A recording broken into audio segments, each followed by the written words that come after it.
Hello and welcome to NorCal Slot Car Scene. Recently, our club decided to amend the rules for the TransAm class just a bit. We've decided to allow aluminum wheels with set screws to replace the standard Scalextric plastic wheels. So I decided to build a brand new race car for the TransAm class.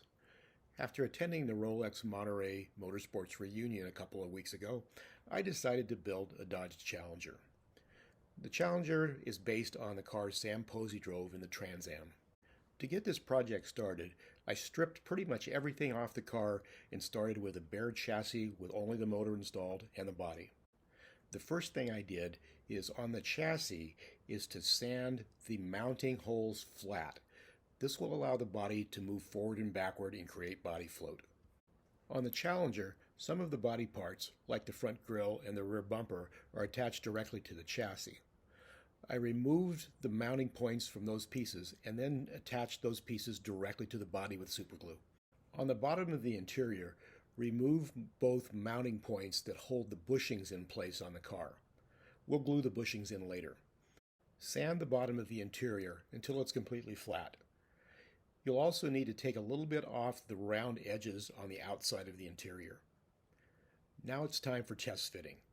Once you get it right, there should be no binding and the body should move freely front to back on the chassis. The next step is setting up the guide and wiring the car. You can use an aftermarket guide, but in this build I'm going to be using the stock slotted guide and replacing the braid with slotted braid. Wiring this car is a challenge because the interior is so large. First, run the wires straight down from the motor to the chassis. Now run the wires directly in the middle of the chassis up towards the guide. In front, I removed the connector that held the original wiring harness in place. I also removed the positioning tabs. This gives me a perfect place to route the wires up towards the guide. Make sure you have a nice loop that doesn't interfere with the body so the guide will be self-centering. The slotted braids are pre-tinned, so it's very simple to solder them in place. With the wiring finished, we're ready to move on to the next step. As I mentioned before, our club now allows us to run aluminum set screw wheels. So the first thing you need to do is remove the axle from the car. Place the axle in Dremel and very lightly sand the knurling off the axle. Keep test fitting this as you go, because if you go too far, you've ruined your axle. I used a set of slotted wheels and tires that I had in my box from a previous build.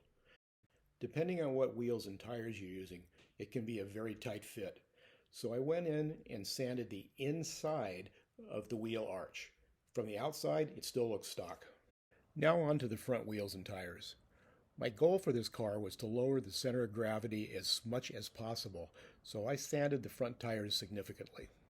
After getting them to the diameter that I wanted, I gave them my usual coat of nail polish to reduce the rolling resistance. You can see here the difference in my older Camaro that I've raced extensively and the new Dodge Challenger. As I said, my goal with this car was to get the chassis as low to the track as possible. You can see here the difference between my older Camaro race car and the new Dodge Challenger. It's dramatic. A few final notes. I securely glued the motor and bushings in place and added just a bit of lead in front of the motor to begin testing.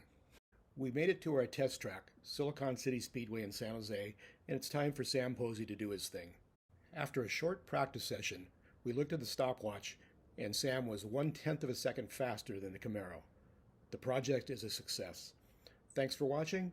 This is Jim Rose with NorCal Slot Car Scene.